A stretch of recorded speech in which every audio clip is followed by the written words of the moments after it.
Subscribe and share my channel Sudarsana. Shri గురుభ్యో నమః. శ్రీ శంకర భగవత్పాద విరచిత శివానందలహరి 3వ శ్లోకము. శివుని యొక్క సంతోషానికి ఆనందానికి శివుని స్తుతించటమే మూలం. అందువల్ల శంకరులు ఈ శ్లోకంలో ఈశ్వరుని తాను స్వయంగా భజన చేస్తున్నారు. శంకరులు చేసిన శివస్తుతి ఇది. త్రైవేద్యం హృద్యం త్రిపురహరమాద్యం త్రినయనం జటాభారోదారం చలదురగహారం మృగధరం మహాదేవం దేవం మయి సదయభావం పశుపతిం చిదాలంబం సాంబం శివమతి విడంబం హృది భజే. ఈ శ్లోకమునకు భావం: 3 వేదములచే తెలియదగినవాడును, మిక్కిలి మనోహరమైన ఆకారము కలవాడును, త్రిపురాసురులను సంహరించినవాడును, సృష్టికి పూర్వమే ఉన్నవాడును, 3 కన్నులు గలవాడును, పెద్ద జటాజూటముచే గంభీరుడును, కదులుతున్న పాములు హారములుగా గలవాడును, లేడిని ధరించినవాడును, మహాదేవుడు అనే పేరు గలవాడును, పరబ్రహ్మస్వరూపుడును, నాయందు దయతో కూడిన హృదయం కలవాడును, జీవులకు అధిపతి అయినవాడును, జ్ఞానమునకు ఆధారమైనవాడును, పార్వతీ సహితుడును, అనుకరించుటకు అశక్యమైనవాడును అయిన పరమేశ్వరుని నా హృదయంలో సేవిస్తున్నాను. శంకరుని యొక్క కొన్ని ప్రత్యేక లక్షణాలని శ్లోకంలో శంకరులు ప్రస్తావించారు. శివుని గుణగణములు ఇవి. త్రైవేద్యం. త్రయీ అంటే 3 చేత అని అర్థం. త్రయీ శబ్దాన్ని 3 వేదాల పరంగానే సాధారణంగా అన్వయిస్తారు. అనగా శివపరమాత్మ ఋగ్వేదం, యజుర్వేదం, సామవేదం అనే 3 వేదాల ద్వారానే వేద్యుడు అంటే తెలుసుకోదగినవాడు. శివుని గొప్పతనాన్ని వర్ణించి చెప్పగలిగినవి ఆ 3 వేదమంత్రములే అని భావం. ఇదే విషయాన్ని కృష్ణ పరమాత్మ భగవద్గీతలో కూడా వేదైశ్చ సర్వైరహమేవ వేద్య అనగా వేదాలు అన్నింటి చేతను నేను తెలుసుకోదగిన వాడను అని అర్జునుడికి చెప్పాడు. కాబట్టి శివుని మహాత్యాన్ని గురించి అంతో ఇంతో చెప్పగలవి కేవలము వేదములు మాత్రమే అని మనం గ్రహించాలి. హృద్యం. హృదయం అంటే హృదయమునందు అభివ్యక్తమయ్యేవాడు అని భావం. హృదయం అనే గుహలో మాత్రమే పరమేశ్వరునికి సంబంధించిన జ్ఞానం అనుభవానికి వస్తుంది. బాహ్య ప్రదేశంలో ఒక వస్తువు రూపంలోనో వ్యక్తి రూపంలోనో పరమాత్మ ఉండడు కదా. హృదయం అంటే హృదయానికి ఇంపు చేకూర్చే మనోజ్ఞ స్వరూపం కలవాడు అని కూడా చెప్పుకోవచ్చు. ఈశ్వర సర్వభూతానాం హృద్దేశే అర్జున తిష్టతి అని గీత చెప్తోంది. సర్వభూతములకు అధినాథుడైన పరమాత్మ హృదయంలో ఉంటాడు అని దాని అర్థం. హృదయానికి ఆనందం కలిగించేవాడు శివుడు అనే అర్థం కూడా ఇక్కడ ఉంది. శివుడికి 2 ఆకారాలు, ఒకటి రౌద్రం, రెండవది హృదయం. ఇక్కడ శంకరులు శివుని సౌమ్య స్వరూపాన్ని హృదయం అని పేర్కొన్నారు. హృదయం అంటే హృదయముచే పొందదగినవాడని, అనగా ప్రేమ చేతనే చిక్కేవాడని భావం. నాయమాత్మ ప్రవచనేన లభ్య న మేధయ నా బహునా శృతేన యమేనైన ఉరుణుతే తేన లభ్య అని వేదంలో చెప్పబడింది. పరమాత్మ ప్రవచనములతోనూ మేధతోనూ బహు విషయ శ్రవణము చేతను లభ్యం కాడు. యమము అనగా అంతరింద్రియ నిగ్రహముతో మాత్రమే లభ్యం అవుతాడు అని శృతి చెప్తోందని శుద్ధ చైతన్య స్వామి వారు ఇక్కడ గుర్తు చేశారు. త్రిపురహరం. త్రిపురహరం అంటే 3 పురములను ధ్వంసము చేసినవాడు. శివుడు త్రిపురాసురుల 3 పురాలను ధ్వంసం చేశాడు. అది పురాణ కథ కాగా ఆ పరమాత్మను కానరాకుండా చేయడానికి ప్రయత్నించే అడ్డుగోడలు 3 ఉన్నాయి. వాటినే మనం స్థూల, సూక్ష్మ, కారణ శరీరాలు అంటాము. ఇవి ఒక్కొక్కటి ఒక్కొక్క పురం వంటివై సులభంగా త్రోసివేయడానికి వీలులేని స్థితిలో ఉంటాయి. వాటిని పూర్తిగా రూపుమాపితే తప్ప పరమాత్మ దివ్య తేజస్సు మన అనుభవానికి రాదు. ఆ పనిచేసిన త్రిపుర సంహారకుడు పరమశివుడు కాబట్టి ఆయన త్రిపురహరుడు. ఆద్యం శివుడు సృష్టికి పూర్వమునందే ఉన్న పరతత్వము యొక్క వ్యక్త స్వరూపము. అంటే శివపరమాత్మ సృష్టికి ముందే ఉన్నాడు కాబట్టి ఆయనయే మొదటివాడు అనగా ఆద్యుడు. అందుకే శివుడికి ఆదిదేవుడు అని, పార్వతీ పరమేశ్వరులకు ఆది దంపతులు అని వాడుకుంది. త్రినయనం అనగా 3 కన్నులు కలవాడు అని అర్థం. అందరకు వలే కాక శివునికి నుదుట 3వ కన్ను ఉంది. విశ్వరూపుడకు భగవంతునికి సూర్యచంద్రాగ్నులు 3 నేత్రములుగా చెప్పబడ్డాయి. శివుని ఎడమ కన్ను చంద్రుడికి, కుడి కన్ను సూర్యుడికి, నుదుటి కన్ను అగ్నికి ప్రతీకలు. శివుని పాలనేత్రం జ్ఞాననేత్రం. సూర్యచంద్రాగ్నులు శివుని నేత్రములు అంటే అవి అన్ని లోకాలను అన్ని సమయాల్లోనూ చూపించగల జ్యోతిస్వరూపాలు. సమస్త లోకాలను నడిపించే దివ్యశక్తులైన సూర్యచంద్రాగ్నులు శివుని 3 కన్నులు. అందుకే ఆయన త్రినయనుడు. జటాభారోదారం చాలా పెద్దదైన ఆకాశం శివుని యొక్క జటాజూటంగా శాస్త్రం చెప్పింది. అందుకే జటాభారోదారం అంటే ఆయన జడల బరువుతో గంభీరుడు. ఈశ్వరుని జడలకు కపర్ధము అనే పేరుంది.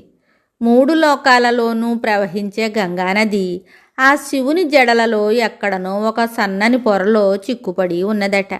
అంటే శివుని జడల వైశాల్యమునకు కొలతలు చెప్పగలవారు ఉండరు కదా. అందుకే శివుడు వ్యోమకేశుడు. అనంతమైన ఆకాశమే ఆయన కేశం. చలదురగ హారం కదులుతున్న పాములే శివునికి హారములు. ఆయన నాగభూషణుడు. చాలా పెద్దది అయిన వాసుకి అనే సర్పరాజు శివుడికి హారమట. మృగధరం మృగము అంటే లేడి. లేడిని శివుడు చేతిలో ధరించాడు కాబట్టి శివుడు మృగధరుడు. శివుడిని అవమానించే సంకల్పంతో దక్షుడు యజ్ఞం ప్రారంభించాడు. వీరభద్రుడి విజృంభణతో దక్షయజ్ఞం ధ్వంసం అయ్యింది. అప్పుడు పరమశివుడు మృగరూపం ధరించి పరుగు పెడుతున్న యజ్ఞాన్ని తన 2 వేళ్ల మధ్యన ఇరికించి పట్టుకున్నాడట. అందుకే శివుడు మృగధరుడు అయ్యాడు. మహాదేవం శివుడు గొప్ప దేవుడు. మహత్వానికి అంటే గొప్పతనానికి దేవుడని షష్ఠీ తత్పురుషుగా అర్థం చెప్పుకోవాలి. ఇతర దేవతలందరకు గాయత్రీ ఛందస్సులో మంత్రాలున్నాయి. కానీ ఒక్క శివునికి మాత్రమే తత్పురుషాయ విద్మహి మహాదేవాయ ధీమహి తన్నో రుద్రః ప్రచోదయాత్ అని, పురుషస్య విద్మహి సహస్రాక్షస్య మహాదేవస్య ధీమహి తన్నో రుద్రః ప్రచోదయాత్ అని 2 సార్లు శివునికి మహాదేవ శబ్దంతో గాయత్రీ ఛందస్సులో మంత్రాలు మహానారాయణీయములో ఉన్నాయని శ్రీ జిఎల్ఎన్ శాస్త్రి గారు గుర్తు చేశారు. శంకరుడు మహాదేవుడు. పరిధులు ప్రమాణాలు లేని తన వెలుగులను విశ్వమంతా నింపి ఉంచిన పరమాత్మ ఆయన. అందుకే శంభుశ్రీ భ్రామరీశ ప్రకటిత విభవో దేవతా సార్వభౌమ అని శంకరుడు దేవతా చక్రవర్తి అని మల్లికార్జున సుప్రభాతం అంటోంది. మహాదేవుడు అనగా దేశకాల వస్తు పరిచ్ఛేద రహితుడు. దేవం దివ్యతే ఇది దేవః అని వ్యుత్పత్తి. దివిధాతువునకు ప్రమోదం అని కూడా అర్థం. కాబట్టి ఆనందస్వరూపుడైన స్వామిని దేవుడు అంటున్నారు. మయి సదయభావం తన యందు దయగలవాడు శివుడు అని శంకరులు చెప్పారు. సంసార వలయంలో చిక్కుకొని సర్వయాతనలు అనుభవిస్తున్న కర్మపాశబంధంలో తగులుకొని దారి తెన్ను కానరాని అచ్చమైన ఆనందం దగ్గరలోనే పరమాత్మ రూపంలోనే ఉన్న అచ్చమైన దుఃఖంలోనే కుమిలిపోతున్న జీవులయందు శివుడు వాత్సల్యాన్ని చూపుతాడు. కాబట్టి ఆయన దయామూర్తి. అదీకాక శంకర భగవత్పాదులు శివుని వరప్రసాదంగా శివాంశతో ఆయన తల్లిదండ్రులకు జన్మించారు. అందుకే శంకరులు ఈశ్వరుడు తన యందు దయాభావము కలవాడు అని చెప్పుకున్నారు. పశుపతిం అహంకారముతో కూడిన సకల జీవులు పశువులే. అటువంటి జీవులకు పతి కాబట్టి శివుడు పశుపతి అయ్యాడు. పశుపతయే చ నమః అని వేదం చెప్తోంది. కర్మపాశంలో చిక్కుకొని పరితపిస్తున్న బ్రహ్మ మొదలుకొని చీమ వరకు గల సకల జీవరాశులను పాలించే కృపాసాగరుడు శివుడు. పశుపాశాలను త్రెంపి ఆ జీవులను తనలో లయం చేసుకున్న కృపామూర్తి శివుడు. కాబట్టి ఆయన పశుపతి అయ్యాడు. చిదాలంబం, చిత్ ప్లస్ ఆలంబం. చిత్ అంటే జ్ఞానస్వరూపం. శివుడు జ్ఞానానికి ఆలంబనమైన జ్ఞానమూర్తి. సాంబం, సా అంబం అని విడదీస్తే అంబ అనగా తల్లి అయిన పార్వతీమాతతో కూడినవాడని అర్థం. శివుడు జ్ఞానరూపైన పార్వతితో, శక్తి రూపైన చిద్గగన చంద్రికతో కూడిన అర్ధనారీశ్వరుడు కదా. పరమేశ్వరుని పార్వతీ సహితంగానే పూజించాలని ఉమా సహాయం పరమేశ్వరం ప్రభుం త్రిలోచనం అని కైవల్యోపనిషత్తు కూడా పేర్కొంది. శివం అంటే మంగళకరుడని భావం. శివమహిమ్న స్తోత్రంలో శివుడు శ్మశానవాసి అయిన పిశాచములు ఆయనకు సహచరులైన, అతడు చితాభస్మధారి అయిన, కపాలమాలలు ధరించిన ఆయనను స్మరించేవారికి ఆయన గొప్ప మంగళములనే ప్రసాదిస్తాడని ఇలా చెప్పబడింది. శ్మశానేష్వ క్రీడా స్మరహర పిశాచా సహచరా చితాభస్మాలేపః స్రగపి నృకరోటీ పరికరః అమంగళ్యం శీలం తవ భవతు నామైవమఖిలం తథాపి స్మతృణాం వరద పరమం మంగళమసి. ఈ శ్లోకమునకు భావం: మదననాశక ఈశ్వర, నీవు శ్మశానాలలో అంతటా క్రీడిస్తావు. పిశాచాలు నీ సహచరులు. చితాభస్మం నీకు మైపూత. నరకపాలాల సమూహం నీ మాల. నీవు ఇలా అమంగళ సామగ్రి కలవాడవైనా నిన్ను స్మరించే భక్తులకు పరమ మంగళప్రదుడివే అవుతావు. అతి విడంబం. అతి విడంబం అంటే సమయానుసరణము కలవాడని భావం. తనయుల వినోదం కోసం ఆయా విచిత్ర రూపాలు ధరించే తండ్రిలా లోకులను లోకాలను అనుకరించే స్వభావం గల సర్వాంతర్యామి శివుడు. సృష్టిలోని అన్ని రూపాలు నమకమంత్రంలో చెప్పినట్లు తానే అయిన సరుడు ఆయన. వడ్రంగి, కుమ్మరి, బోయ, కుక్కల కాపరి, దొంగలకు దొంగ, వంచకులకు వంచకుడు వంటి చెప్పలేనన్ని పాత్రలన్నీ శివునివే అని నమ్మకం చెబుతోంది. అంటే శివుడు సర్వాంతర్యామి అని, అవసరాన్ని బట్టి వివిధమైన ఆకారాల్లో కనపడతాడని ఈ అతి విడంబం శబ్దం చెప్తుంది. హృది భజే.